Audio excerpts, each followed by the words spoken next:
I'm Kelsey Neely with the Endangered Languages Documentation Program. With my colleagues Vera Ferreira and Mandana Seyfeddinipur, we'll be talking about the future of language documentation training and how we can improve it to make it more accessible and impactful.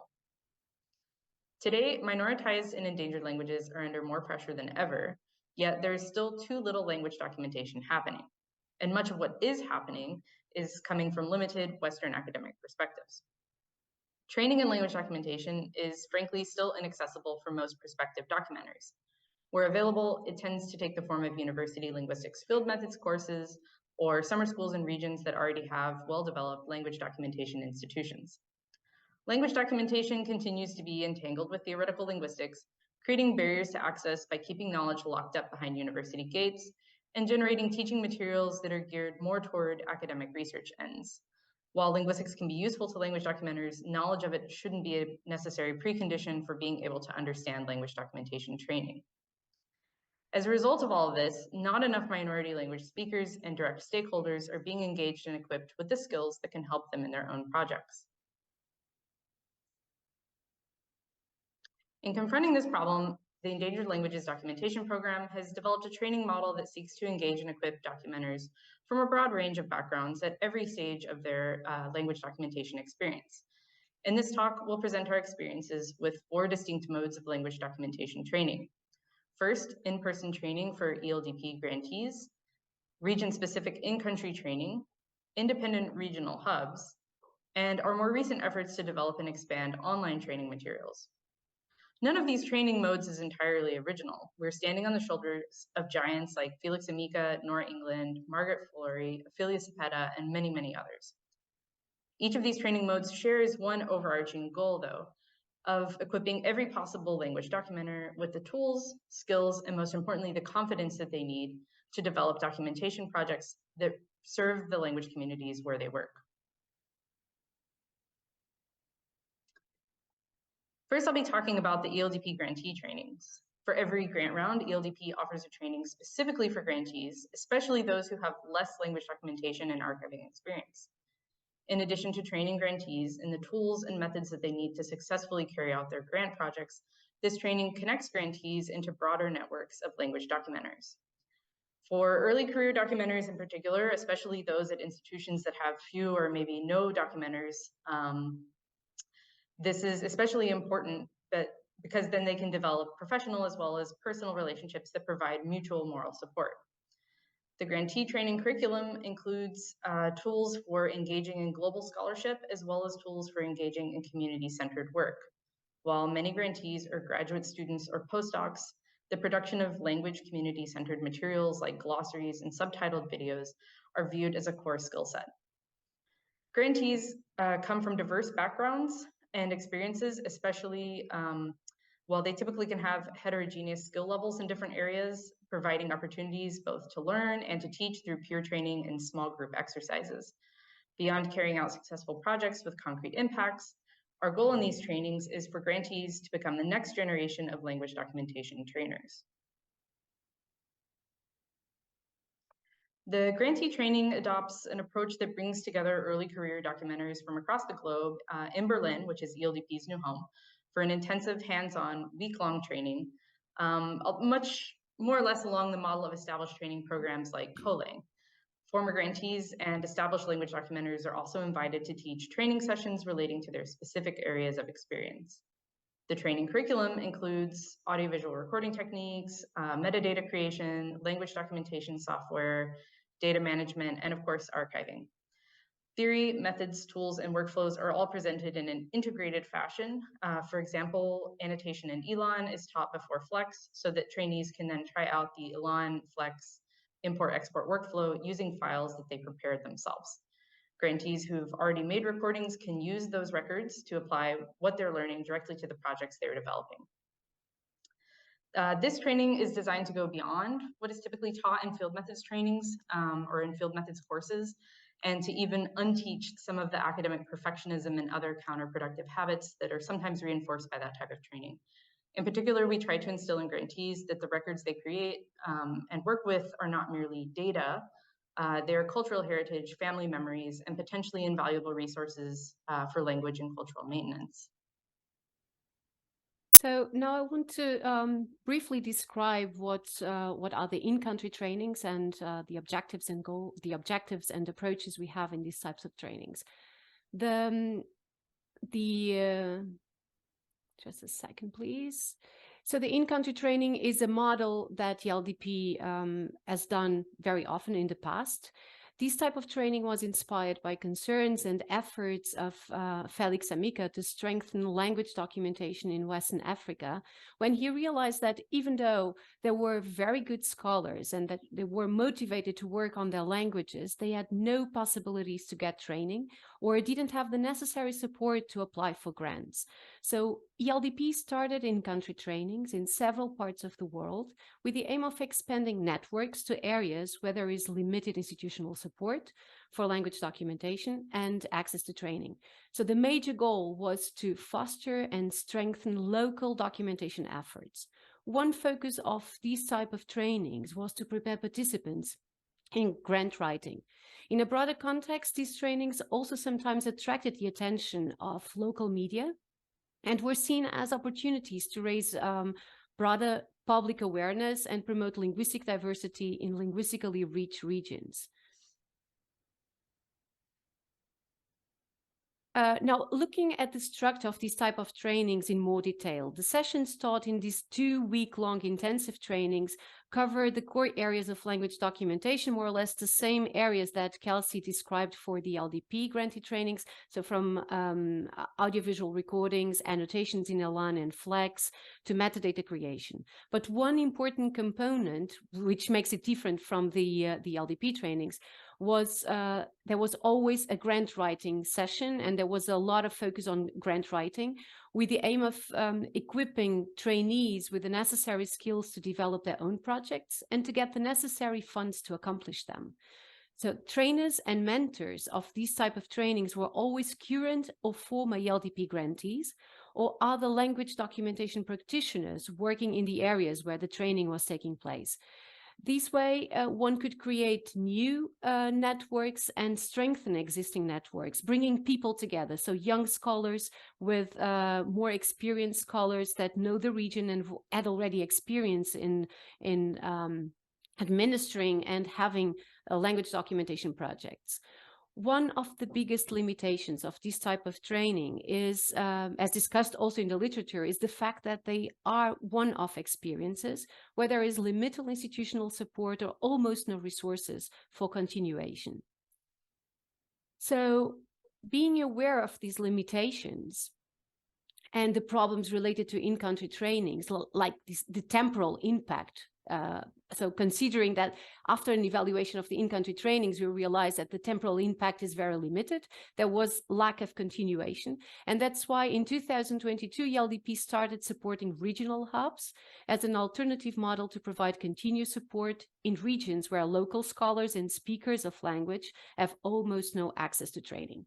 So the major goal behind the hubs is to support fully community-led projects, which cover events and activities entirely chosen by the community after getting the necessary training and resources on, for instance, on training on audio and visual recordings, ethics, but also grant writing, to equip them also with the means, the financial means in order to be able to accomplish their own projects. The hubs are set up and run autonomously by an experienced language documenter in the region. The idea is to have a former ELDP grantee who worked in a particular region to run the hub. That means that he or she is the one who conceptualizes and designs the hub in terms of what needs to be taught, how it needs to be taught, and who is going to attend the hub. So the local hub coordinator had full autonomy because she is the one who knows the region, the local infrastructure, has the connections to the communities, and knows the local needs. ELDP's role is only as a collaborator, providing financial and in-kind support for instance, helping with the creation of training materials when requested by the hub coordinator, and providing all the necessary assistance when it comes to archiving and collection creation and maintenance. This model hopes to contribute to open up new perspectives in language documentation, which are more community-driven and more oriented to community needs. The hub model is currently in a pilot phase, with the first hub being run in Colombia by Caterina Bolaños. She's an ELDP grantee. She has designed the entire concept after an evaluation of the needs of the local communities, who the participants can be, and what the hub should achieve. And also, of course, she is aware of the local infrastructures and the technical needs that, or the technical, what is available technically to implement this kind of training. Caterina Bolaños has brought together a group of intercultural education students representing 4 indigenous language groups in Colombia, namely Cofán, Camenza, Caviari, and Inga. Bolaños provides in-person training, so 2 workshops have already happened so far, and she provides also continuous mentoring via WhatsApp and in-person short meetings.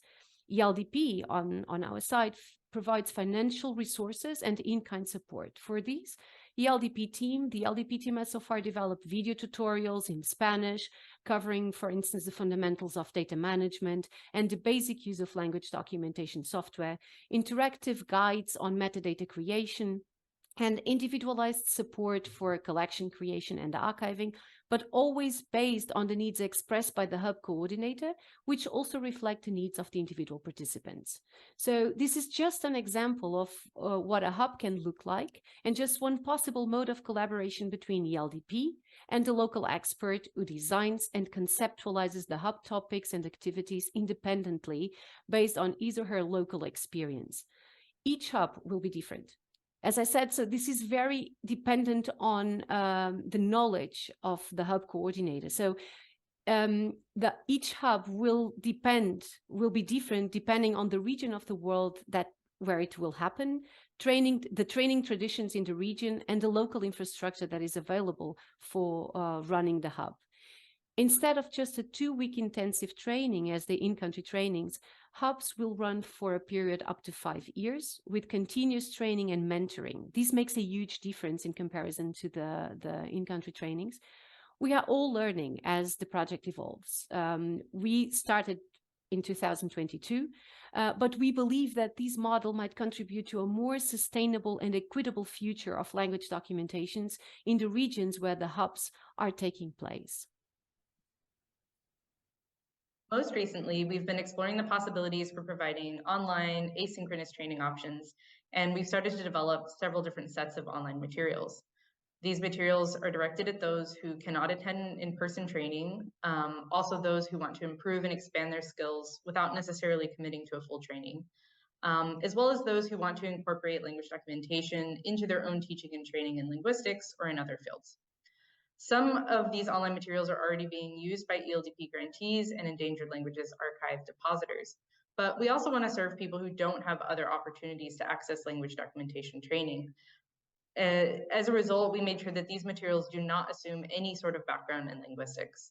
The materials are provided under Creative Commons Attribution Share Alike license, which is one of the most permissive, allowing for adaptation and inclusion in teaching and training materials beyond the ELDP ELR sphere and beyond the original purposes of these materials. Our hope is really that people take them and use them and adapt them as necessary to any sort of context where they might be useful.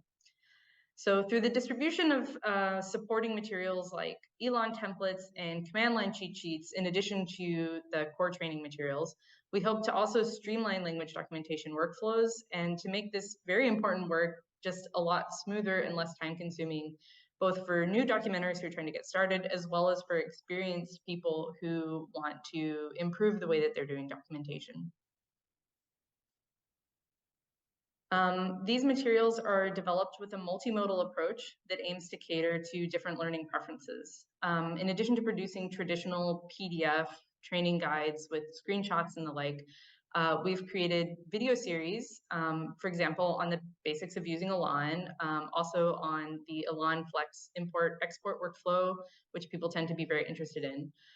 We also provide very short 1 to 2 page A4 guides that can be used as a sort of quick refresher or a quick checklist guide for documenters who are already experienced with a particular topic, but maybe they've been away from it for a while and want to pick it back up.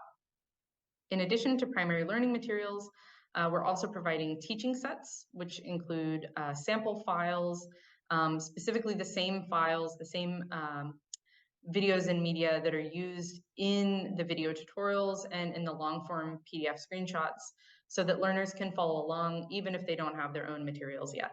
So the idea is that training is really the most effective when the trainees not just look at it, but when the trainees actually learn by doing, following along. The materials that we've developed so far are organized into modules that focus on a specific skill. For example, creating a new the law and annotation file from a template, something really self-contained like that. Where relevant, these materials then cross-reference each other so that people can find other information that they might need for their projects. Overarching skills like data management are incorporated into the instructions. So for example, reminding learners throughout the process to practice good file naming and proper versioning of their files. Learners can also use these materials to develop one particular skill, or they can flexibly combine different modules to meet their individual needs. And right now, most excitingly, we're piloting versions of these materials in Spanish, and we hope to expand very soon to other languages in the near future. So all of these materials can be explored via the link that you see here. You can either scan the QR code or type in the tiny URL. And with that, we just want to conclude by saying, of course, language documentation is a young field, an exciting field. It's also a rapidly developing field with constantly evolving technologies and standards. And for new documenters, as well as for experienced folks seeking to train new documenters, it can be really hard to know where to get started or where to go next. In language documentation, we all know one of the key skills, of course, is adaptability. And this skill is also so important, so key to teaching and training language documentation. In this talk, we've shown some of the different models that ELDP has tried, but there's still a lot more that needs to be done to support new and experienced documenters. And to conclude, we're really interested to hear about your experiences learning and teaching language documentation, as well as your thoughts and ideas for the future of language documentation training.